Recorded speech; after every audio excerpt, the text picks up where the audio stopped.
Hi there. I'm glad you made it. I know you had to travel through the icy snow to get up to the mountain to see me, but like a typical Taoist, always have to live in the mountains with the ice and snow. So I know you traveled this distance to ask a question, so let's just get started. I see that you brought your questions with you, but you brought a whole yellow pad, but it seems like it's not filled up. It's just one question, actually a twofold question. Why can't there be peace in the world? There is so much struggle and poverty and war. Why can't we just live in unity?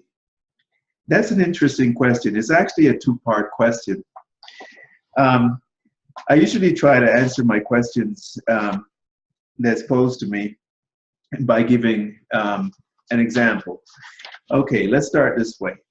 You have some kind of ailments and you go to the doctor, and the first thing the doctor is going to ask you is, what are your symptoms? And that doctor is going to go by those particular symptoms in order to try to treat you. Instead of focusing on what the cause is, the symptom seems to be the most important thing. Now, if you look at it, you have to look at it in a way that you're looking at the overall problem, not just the symptom itself. Things such as war and struggle and strife, all of that start within our own self. An example, a good example would be, for instance, in yourself, in a person's body, for instance, you like to look at things such as dominance and submission and submissive. Some people see themselves as right hand, others see themselves as left hand. And if you see yourself as either right-handed or left-handed, that means you're putting more dominance on one side and allowing the other side to be a little bit more submissive. And say, for instance, if you're right hand, 80 to 90% of the work that you're going to do is going to do with that right hand. So that right hand has developed some kind of a knowledge into having better dexterity, more strength, and more skill. And on the other hand, on the left hand doesn't seem to have as much strength and skill because it got less attention. Now, if there was a problem, say for instance you broke the hand or hurt that particular right hand, all of a sudden the left hand becomes important. Now your dependency has switched over to the other side. You finally begin to take notice of that left hand.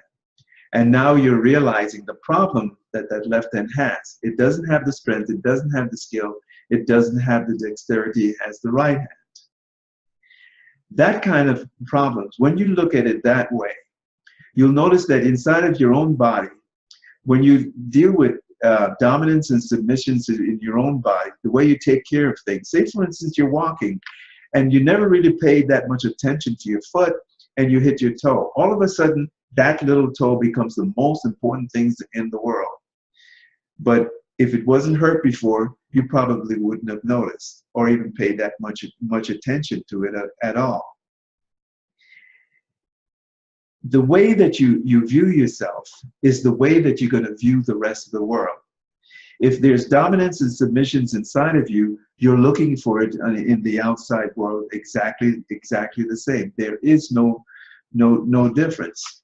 Where there's poverty, where there's strife, people are going to suffer because you yourself, if you cannot have peace within your own self, how could you possibly begin to have that peace outside?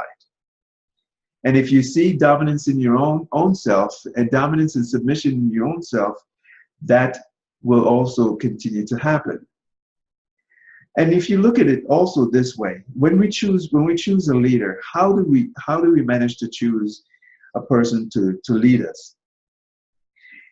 I don't know if you ever heard the story about the fox and the tiger, but I'll tell you that story briefly. There was a tiger that was going through, say, the jungle, and he was just walking, and he was very, very hungry.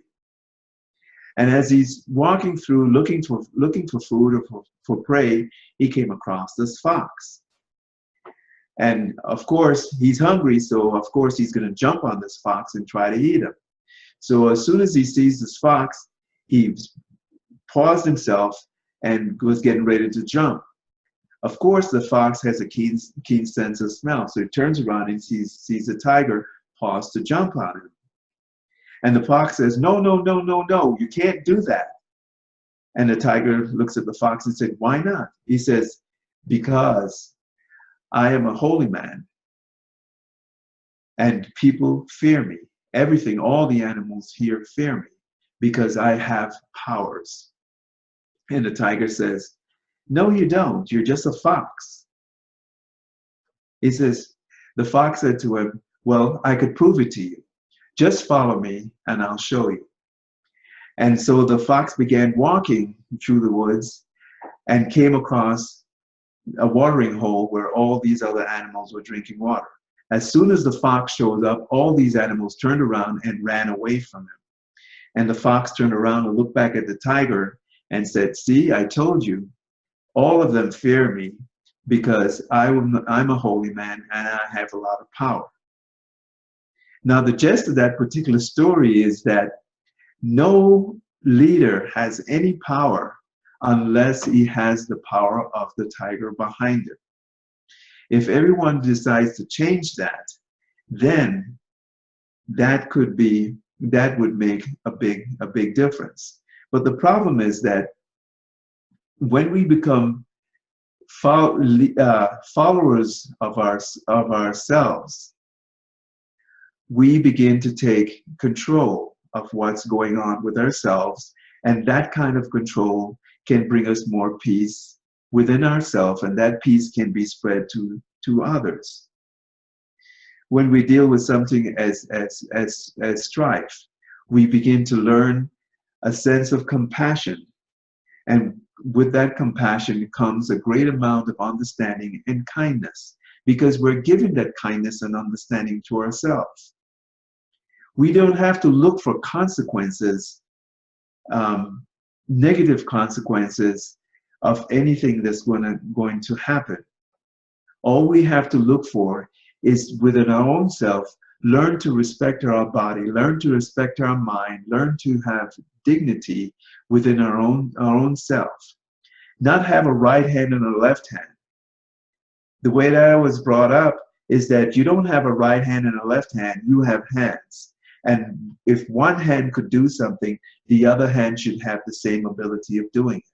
That keeps you in complete balance, where you never have to deal with dominancy or submission on either side.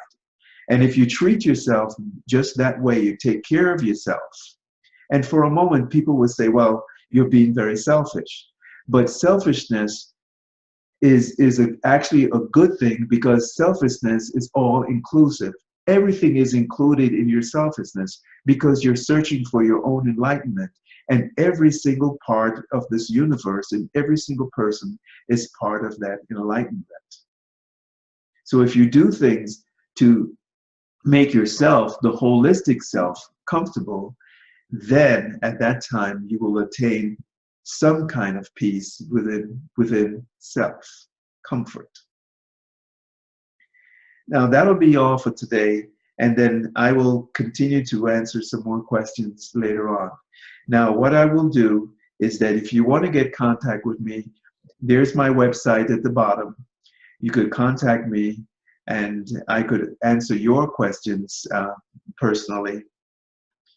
So for now, thank you, and you have yourself a great day, and please come back to the mountain to see me.